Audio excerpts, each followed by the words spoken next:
안녕하세요. 예, 어제 외국인들이 정규장에서 6조 5천억 순매도를 하면서 사상 최고치를 기록했습니다. 우리 시장도 지난 월요일 날 급락하고 화요일 반등하고 수요일 제한적이다가 목요일 재차 급락하는 상황이었고요. 목요일 어제 시장에서는 대부분의 종목들이 동시다발적인 하락세를 보였습니다. 경계감이 큰 상태에서 외국인의 매도가 급격하게 증감에 따라서 시장 참여자들의 불안감 또한 증폭될 수밖에 없었던 상황인데요. 단순하게 절대금액 순으로 보면 어제가 사상 최고치를 기록한 게 맞습니다. 근데 우리가 여기서 좀 간과해야 되는 게 뭐냐면, 우리 시장이 그동안 꾸준한 상승을 통해서 과거와 달리 시장 전체의 볼륨이 확장됐잖아요. 삼성전자가 시가총액 1000조를 기록했고, 하이닉스도 650조, 660조를 기록한 후에 1000조에 근접하니까 바로 넘어서지 못하거든요. 우리 주식하면서 항상 느끼는 게, 중요한 가격들이 있어요. 일반적으로 주가들이 중요한 가격대에 도달하게 되면 그걸 바로 넘어서서 쭉쭉쭉 가느냐? 아닙니다. 그거는 거의 끝자락에서 나타나는 현상들이고, 보통 중요한 가격대 오면 거기서 잠시 터치하고 다시 밀리죠. 밀리고 자리를 잡아가고 안착한 후에 다시 도전해서 넘어서게 되는데, 삼성전자 시가총액 1000조도 마찬가지예요. 그리고 어제 우리 시장에서 애프터마켓까지 다 진행되고 나서 외국인들의 순매도는 5조 원으로 이제 집계가 됐고요. 국내 기관들이 2조 원 정도 순매도를 했는데, 국내 기관은 외국인들 따라간다고 말씀드렸죠.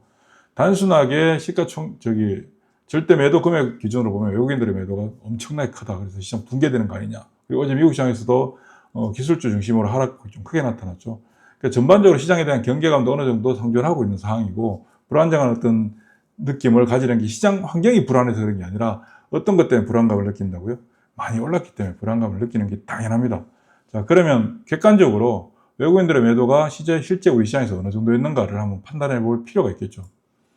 자, 간단하게 데이터를 좀 정리를 해봤는데, 어제 애프터마켓까지 포함해서 외국인들의 그 매도 금액은 5조였습니다. 5조였고, 우리 시장의 시가총액 대비해서 0.11%, 고객예탁금 대비해서 0.05%. 그러니까 우리 시장의 시가총액도 많이 점프업이 됐고, 고객예탁금도 100조 원 시대에 도달한 상황이기 때문에, 예전 같았으면, 과거의 사례를 보면 2021년도에 외국인이 2조, 지금 현재 화면에 보이는 것은 2006년 이후 외국인들이 국내 시장에서 2조 원 이상 순매도한 날을 추려낸 겁니다. 그랬더니 2021년 5월 11일 날 2조, 2025년 4월 7일, 작년이죠. 대세 상승장이 시작되기 직전 2조 원, 그리고 2020년 11월 달에 2조 4천억, 2021년 8월 달에 2조 6천억, 요건 금액이 순서가 좀 바뀌었는데요. 대체적으로 2조 원 이상 순매도를 기록했을 때 당시에 우리 시가총액 대비해서 보면 0.01%에 좀 못 미치는 수준인데, 어제는 0.011%니까 사실 규모 면에서 볼 때 절대 규모나 시가총액 대비해서 비율로나 가장 높았던 건 사실입니다. 그리고 고객예탁금 대비해서도 이전에는 0.4% 정도 수준이었잖아요. 0.4% 수준이었는데 어제는 0.5%까지 올라왔으니까 절대적으로 굉장히 큰 타격을 준 건 사실입니다. 그런데 여기서 재미나게 봐야 되는 것은 그 이후 일주일 후, 2주 후, 한 달 후에 봤더니 어떻게 됐던가. 대체적으로 2021년도 전반적으로 코로나 때 급등한 후에 이제 나타났던 현상이고, 이때 이제 불거졌던 게 금리 인상의 얘기들이 쭉쭉쭉 나오기 시작할 초기였습니다.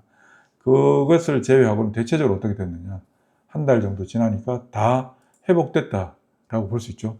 월요일 날 급락한 후에 화요일 아침 방송에 제가 그런 말씀 드렸습니다. 이렇게 크게 맞고 나면 당장 회복되지 않는다. 최소 짧게는 일주일에서 길게 한 달 정도 가는데, 우리 시장은 어떻다고요? 다다음 주, 그러니까 다음 한 주 동안 시장이 열리고 나면 다다음 주부터 설 연휴가 시작되잖아요. 그럼 설 연휴 전까지, 설 연휴가 끝날 때까지 시장은 그렇게 썩 재미난 움직임을 보여주지 못합니다. 그러니까 다음 주도 월, 화, 수, 목, 금 영업일이 5거래일 남았지만, 대체적으로 다음 주 월, 화 정도 지나고 수요일 정도부터는 거래 자체도 좀 줄어들어요. 대체적으로. 그러면 시장에 대한 기대는 언제까지 하면 안 된다? 설 연휴 때까지는 기대하면 안 된다. 그런 과정이고, 월요일에 급락하고 화요일에 급반등했잖아요. 그리고 수요일에 정체됐고 어제 다시 밀리는 상황인데, 이게 재차 급하게 밀리는 상황이 연속해서 이어질 것이냐? 아니다. 월요일에 맞았던 충격에 여진이 진행되는 상황이기 때문에, 이 과정에서 우리는 뭘 해야 된다고 그동안 말씀을 꼭 드려왔습니까? 내가 가진 종목, 내 계좌에서 내가 가진 종목들을 재편하고 정리하고 좀 더 압축해 나가는 과정이 필요하다. 이걸 제가 계속 아침 방송 때마다 말씀드리고 있는데 어떻게 압축을 해야 되느냐. 어제 아침 방송을 보시면 되죠. 어떤 식으로 정리를 해야 되느냐. 그렇게 정리하는 시간이다. 그래서 뭐 당장 뭐 여기서 뭐 큰 수익을 내겠다. 뭐 무서워서 어떡하지? 팔아야 되나 말아야 되나? 아니다. 그냥 지금은 팔고 사고의 개념이 아니라 내 계좌를 정비하고, 왜 정비하느냐? 다시 달릴 때를 준비하는 거죠. 우리가 고속도로 운전을 하면 2시간마다 한 번씩 쓰잖아요. 뭐, 그 다음에 뭐, 차도 엔진도 한 뭐, 10,000km 정도 타면 엔진을 갈고 하듯이 정비하는 시간이에요. 왜 정비를 하냐? 다음 시장을 위한 거죠. 다음 시장은 언제다? 설 연휴 지나고 나서다.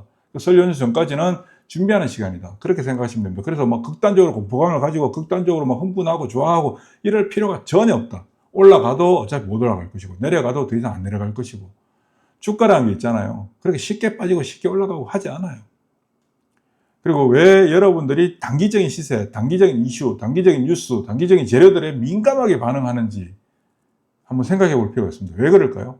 늘 매매를 하기 때문에 그렇습니다. 늘 매매를 하니까 늘 내가 가진 주식의 단가는 어떻습니까? 늘 지금 가격이에요. 그 지금 가격에서 조금 변화가 생기니까 어떻습니까? 무서울 수밖에 없는 거지. 주식을 하루 만에 어떤 뭐 단기간에 오늘 하루에 뭐 일주일 내에 쇼를 치고 뭐 수익 내고 급등주 따라잡고 이딴 생각하니까 맨날 깨지는 거예요. 주식은 뭐다? 주식은 시간이 돈을 벌어다 주는 거예요. 오늘은 이렇게 간단하게 짧게 올려드리고, 주말에 우리 여러분들께서 매매를 어떻게 해야 되는지, 왜 매매가 맨날 터지는지, 그리고 왜 시장이 조금만 움직일 때 불안하고 엄청나게 무섭고 두렵고 그래서 쫓아가면서 팔고 뭐 뉴스 찾아다니고 온데 쫓아다니면서 어떻게 되나요? 왜 이러는지 구조적인 문제에 대해서 한번 정리해서 방송을 올려드리도록 하겠습니다. 오늘은 여기까지 하고요. 시장에 대한 기대하지 말라고 말씀을 드렸습니다. 올라가도 못 올라가고 내려가도 더 안 빠집니다. 그리고 삼성 어제 장중 6조 5천억 때렸는데 우리 코스피 지수는 월요일보다 덜 빠졌어요. 3.8%. 월요일은 얼마 빠졌습니까? 5% 이상 빠졌어요. 예. 그러니까 지금은 월요일 충격의 여진이 진행된다. 그렇게 생각하시면 됩니다. 수고하십시오.